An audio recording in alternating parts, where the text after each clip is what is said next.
Episode 43 காதலின் கரம் பிடித்து. அருண் கோவிலின் புறநணைப்பில் ஆழ்ந்து பணிபுரிந்து கொண்டிருந்த போதிலும் மேகனா அவனை கவனிக்க வேண்டிய கட்டாயத்தில் இருந்தாள். வள்ளல்பதி இப்போது வெளிப்படையாக எந்த தாக்குதலையும் செய்யவில்லை. ஆனால் அவன் அமைதியாக இருப்பதே மேகனாவிற்கு சந்தேகமாக இருந்தது. ஒரு நாள் இரவு மேகனா கோவில் வளாகத்தில் ஒருவராக இருந்தாள். அப்போது யாரோ இருள் மூடையில் அவளை பின்தொடர்வதைப் போல் உணர்ந்தாள். அவள் வேகமாக திரும்பினாள். ஆனால் யாரும் இல்லை. இது என்ன, யாராவது என் பின்னால் இருக்கிறார்களா என்று அவள் நினைத்தாள். அவள் முன்னேற ஒரு மரத்துக்கு பின்னால் யாரோ மறைந்திருப்பதை கண்டாள். அவள் அச்சத்துடன் அருகே சென்று பார்த்தாள். திடீரென ஒருவன் தன்னை பிடிக்க முயன்றான். அவள் மெல்ல கொட்டும் வெயிலில் தனியாக ஓடிக்கொண்டிருந்தாள். அந்த ஆடவன் அவளை பிடிக்க முற்பட்ட போது அவளுடைய கைபேசியில் இருந்து அருணுக்கு அழைப்பு சென்றது. அருண், எங்கே இருக்கிறாய்? உடனே வா என்று அவள் அலறினாள். அருண் உடனே தனது நண்பர்கள் சிலருடன் அந்த இடத்துக்கு ஓடி வந்தான். அந்த மர்ம நபரை பிடிக்க முயன்றான்.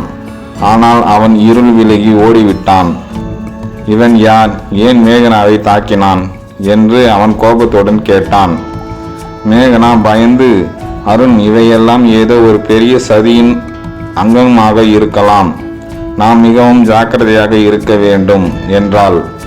அருண் அவளை தழுவிக்கொண்டு, உன்னை என் உயிர் போல காத்துக்கொள்வேன், எதுவும் நம்மை பிரிக்க முடியாது என்றான். மேகனா கண்ணீருடன் அவனை அணைத்தாள். நான் உன் வாழ்க்கையின் ஒரு பகுதி மட்டுமல்ல, உன் உயிராக இருக்க விரும்புகிறேன் என்றாள். அருண் அவள் கைகளை கோர்த்து கொண்டு, நம் காதலுக்கு எந்த அச்சுறுத்தலும் இல்லை, நாம் எதையும் கடந்து செல்ல முடியும் என்றான்.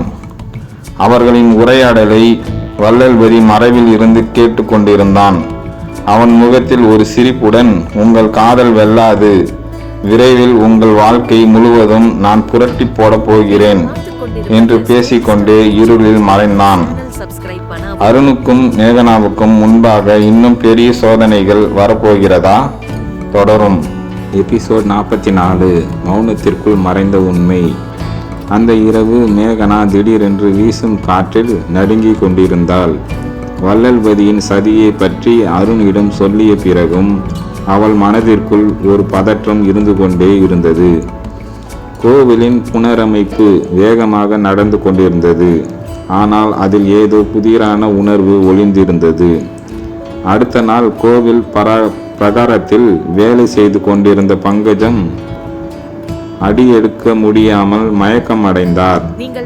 எல்லோரும் அவளை கவனிக்க அருணும் மேகனாவும் ஓடி வந்தனர். இது எப்படி நடந்தது என்று அருண் கேட்டான். யாரோ என்னை நச்சரிக்கிற மாதிரி இருந்தது என்று பங்கஜம் குனிந்தபடியே கூறினார். மேகனா அவளை சாய வைத்து தண்ணீர் கொடுத்தாள். இந்த சம்பவம் அவளுக்கு இன்னும் பெரிய சந்தேகத்தை ஏற்படுத்தியது. அருண் வள்ளல்பதியின் நடவடிக்கைகளை கவனிக்க வந்தான். அவன் கோவிலுக்கு அருகில் மெல்ல நடந்து கொண்டிருந்தான். எதிர்பாராத விதமாக வள்ளல்பதி தனது கைபேசியால் யாரோ ஒருவனிடம் பேசி கொண்டிருந்தான். இன்னும் சில நாட்களில் அனைத்தும் முடியும், கோவிலின் அந்த இரகசிய இடம் எங்களுக்குள் வரும் என்று அவன் கூறுவது கேட்டது. அருண் அதிர்ச்சியில் உள்ளே நடந்து கொண்டிருந்தான். என்ன ரகசியம்? கோவிலுக்குள் எதுவும் உள்ளதா என்று அவன் நினைத்தான். அவன் மேகனாவிடம் சென்று இந்த விஷயத்தை பகிர்ந்தான். மேகனா, அருண், இது சாதாரண விஷயமாக தெரியவில்லை. கோவிலுக்குள் ஏதோ பெரிய மர்மம் இருக்கலாம். நம்முடைய காதலும் இந்த அபாயத்தில் இருந்து தப்ப வேண்டுமா என்று கேட்டாள். அருண் அவளது கையை பிடித்து, நம் காதலுக்கு நம் கடமைக்கும் இடையே எந்த இடைவெளியும் இல்லை. நான் இந்த சதியை கண்டுபிடித்து தீர்க்க வேண்டும் என்றான். மேகனா அவனை கட்டிப்பிடித்து, என்னால் என்ன செய்ய முடியும் என்று கேட்டாள். நீ என் அருகில் இருந்தால் போதும், நம்முடைய காதல் எந்த சோதனையையும் தாண்டும் என்று அருண் உறுதியுடன் கூறினான். அவர்களது உரையாடல் நடந்து கொண்டிருக்க வள்ளல்பதி முகத்தில் மிடுக்கான புன்னகையுடன் பார்த்து கொண்டிருந்தான். நீங்கள் நினைப்பதை விட நாங்கள் அதிகம் அறிந்திருக்கிறோம் என்று அவன் மனதில் நினைத்து கொண்டு இருளில் மறைந்தான். கோவிலில் அந்த ரகசியம் என்ன? மேகனாவின் மற்றும் அருண் இன்னும் எந்த சோதனையை எதிர்கொள்ளப் போகிறார்கள்? தொடரும். எபிசோட் 45. திருப்புமுனையில் காதல். அந்த நாள் இரவு மேகனா கோவிலின் முன்பு அமைந்திருந்த மண்டபத்தில் உட்கார்ந்திருந்தாள். அவளுடைய கண்களில் குழப்பம் தெரிந்தது. அருண் அவளின் அருகில் வந்தான். என்னாச்சு மேகனா, ஏன் இப்படி பதற்றமாக இருக்கிறாய் என்று கேட்டான். அருண், இந்த கோவிலில் நடக்கும் மர்மங்கள் நம்மை கூடியதாக ஈர்க்கிறது. ஆனால் இதற்கு பின்னால் இருக்கும் உண்மை என்னவென்று தெரிந்து கொள்ள வேண்டும்னு எனக்கு தோணுது என்றாள் மேகனா. அருண் அவளது கையை பிடித்து, நாம் ஒன்றாக இருப்போம், எந்த சோதனையும் வந்தாலும் அதை எதிர்கொள்ளலாம் என்றான். அடுத்த நாள் வள்ளல்பதியை தொடர்ந்து கண்காணித்த அருண் அவன் கோவிலின் பின்புறம் உள்ள பழைய அறைக்குள் செல்வதை கவனித்தான். மேகனாவுடன் சேர்ந்து அவன் அந்த அறைக்குள் நுழைந்தான். உள்ளே ஒரு பழமையான திரை, அதன் பின்னால் பெரிய பட்டியல்கள் மற்றும் பழைய நூல்கள் அடுக்கி வைக்கப்பட்டிருந்தன. இந்த நூல்களில் ஏதாவது முக்கியமான தகவல் இருக்கலாம் என்றான் அருண். மேகனா அவற்றை கவனமாக அலசி பார்த்தாள். இதோ பாரு, இது கோவிலின் பழைய வரைபடம். இதில் ஒரு மறைந்து போன இரகசிய அறை குறிப்பிடப்பட்டிருக்கிறது. அவ்வேளையில் பின்பக்கம் யாரோ நிழலாக வந்தது போல தெரிந்தது. வள்ளல்பதி ஒரு குழுவினருடன் உள்ளே நுழைந்தான். நீங்கள் யாரையும் ஏமாற்ற முடியாது. இந்த கோவிலின் மர்மம் எங்களுக்குத்தான் தெரியும் என்றான் அவன் கிண்டலாக. அருண் அவர்களுடன் நேராக எதிர்கொள்கிறான். நீங்கள் எதற்காக இந்த கோவிலின் மர்மத்தை திருட வேண்டும்? இங்கு உள்ள பழமையான திருவெண்பா கல்வெட்டுக்கள் மிகவும் முக்கியமானவை. அவை எந்த கைகளிலும் சிக்கிவிடக்கூடாது என்றான். நீங்கள் நினைப்பதை விட நாங்கள் அதிகம் திட்டமிட்டு வைத்திருக்கிறோம் என்று வள்ளல்பதி கூற, அவனின் கூட்டாளிகள் மேகனா மற்றும் அருணை சுற்றி வளைத்தனர். அந்த நேரத்தில் ஒரு பெரிய ஒளியுடன் கோவிலின் அடிப்பகுதியில் மறைந்திருந்த ஒரு கதவு திறக்கப்பட்டது. உள்ளிருந்து ஒரு கன்னி தெய்வத்தின் சிலை வெளிச்சத்தில் மின்னியது. இது நமது பாரம்பரியத்தின் அடையாளம் என்றார் அங்கு வந்த பழமையான ஆய்வாளர். இந்த கோவிலின் நம் முன்னோர்களால் உருவாக்கப்பட்ட ரகசியம். இதை எந்த குற்றவாளிகளும் பாழாக்க முடியாது என்றார் அவர். அருணும் மேகனாவும் தங்கள் கடமையை நிறைவேற்றினார்கள். வள்ளல்பதியும் அவனது கூட்டாளிகளும் காவல்துறையினரால் கைது செய்யப்பட்டார்கள். மேகனா அருணின் கையை பிடித்து, நாம் ஒன்றாக இருந்தால் இந்த பிரச்சனை எதிர்கொள்ள முடியும் என்றாள். அருண் அவளுடைய கண்களில் பார்த்து, நம் காதல் எப்போதும் இந்த கோவிலின் நம்பிக்கையை போல நிலைத்திருக்கும் என்றான். தொடரும். எபிசோட் 46. காதல், மன்னிப்பு, மறுபிறப்பு. கோவில் சம்பவத்துக்கு பிறகு அருணும் மேகனாவும் சில நாட்கள் இடைவெளி வைத்தனர். இருவருக்குள் இருந்த குழப்பம் கேள்விகளும் அவர்களை நெருக்கமாக பேசாமல் வைத்தது. அவள் என்ன நினைக்கிறாள்? அவளுக்கு என் மேல் உண்மையான காதல் இருக்கிறதா என்று அருண் மனதுக்குள் யோசித்தான். மற்றொரு பக்கம் மேகனா, அருண் என்னை உண்மையாக நேசிக்கிறான், ஆனால் அவன் என் எதிர்காலத்தை குறித்து தெளிவாக பேச மாட்டானா என்று அவள் எண்ணினாள். ஒரு நாள் மழை பொழிந்த போது இருவரும் மீண்டும் சந்தித்தனர். கோவிலின் அருகே ஒரு சிறிய தோட்டத்தில் அவர்கள் பேசிக்கொண்டிருந்தனர். நாம் ஒருவரை ஒருவர் நேசிக்கிறோமா மேகனா என்று அருண் நேராக கேட்டான்.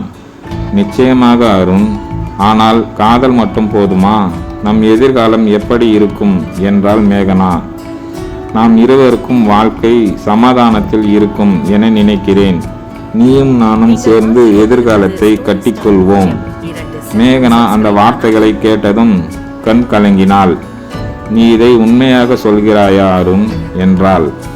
அவன் அவளுடைய கைகளை பிடித்து, நம் காதல் ஒரு ஓவியம் மாதிரி, அதில் நிறம் சேர்க்க வேண்டும், அதை அழகாக பாதுகாக்க வேண்டும். நம் காதல் அழியாது மேகனா என்றான். அடுத்த சில நாட்கள் சந்தோஷமானதாக முடிந்தது. இருவரும் தங்கள் குடும்பத்தினருடன் உண்மையை கூறி தங்கள் வாழ்க்கையில் நேர்ந்த திருப்பங்களையும் எதிர்பாராத சோதனைகளையும் பற்றி சொன்னார்கள். நட்பாகவே தொடங்கிய காதல் கண்ணீரையும் சிரிப்பையும் இணைத்து வாழ்க்கையில் உண்மையான பயணமாக மாற்றியது. கோவிலில் நடந்த மர்மங்கள் தீர்ந்துவிட்டன. ஆனால் ஒரு விஷயம் மட்டும் நிலைத்து போயிற்று. அது அருண் மேகனாவின் இருவரின் காதல். தொடரும். எபிசோட் 47. காதலின் புதிய பரிமாணம். அருண் மற்றும் மேகனாவின் காதல் இனிமையான தருணங்களை கடந்து சென்றது. ஆனால் அவர்களின் உறவை இன்னும் ஒரு சோதனை காத்திருந்தது. மேகனாவின் குடும்பத்தில் நடந்த ஒரு பரபரப்பு அவர்களின் உறவை பெரிய முடிவுகளுக்குள் தள்ளியது. அந்த நாள் இரவு மேகனா குடும்ப உறுப்பினர்களுடன் தீவிரமாக கலந்துரையாடல் ஈடுபட்டிருந்தாள். மகளே, அருண் நல்லவனாக இருக்கலாம், ஆனால் குடும்பத்தின் மரியாதை முக்கியம். உனக்கு இங்கே இன்னும் சிறந்த வாழ்க்கை இருக்கிறது என்றார் அவளின் தந்தை. அப்பா, என்னுடைய வாழ்க்கையை பற்றி நான் தீர்மானிக்க விரும்புகிறேன். அருண் என் வாழ்வின் முக்கியமான அங்கம். உங்கள் ஆசையை மதிக்கிறேன், ஆனால் இதை விட்டுவிட முடியாது என்றாள் மேகனா உறுதியாக. மேகனா குடும்பத்துடன் போராடி கொண்டிருக்கையில் அருண் தனக்குள் குழப்பமாக இருந்தான்.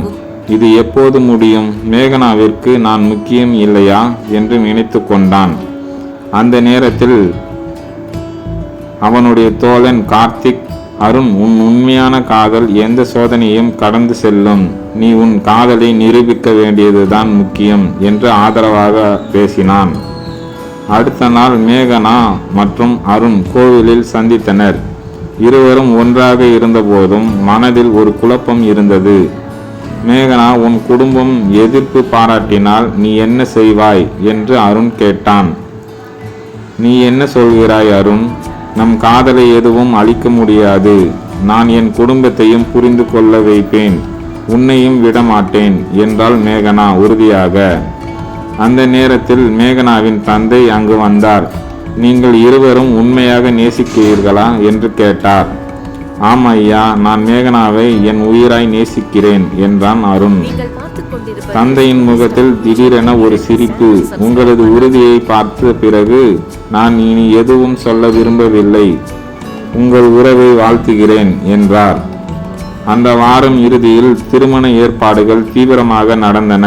குடும்பத்தினர் ஒத்துழைத்ததால் எல்லாம் இனிதாக முடிந்தது. இருவரும் மனம் முடித்த பிறகு தங்கள் வாழ்க்கையின் புதிய அத்தியாயத்தை தொடங்கினர். நம் காதல் ஓவியம் இனி நிறைவுறியது என்றால் மேகனா கண்களில் மகிழ்ச்சியுடன்.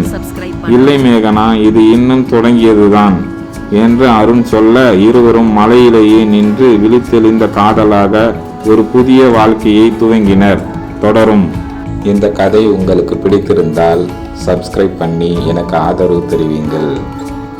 லைக் பண்ணுங்க. உங்களுடைய கருத்து எனக்கு தேவைப்படுகிறது, அதனால் கமெண்டில் கூறவும்.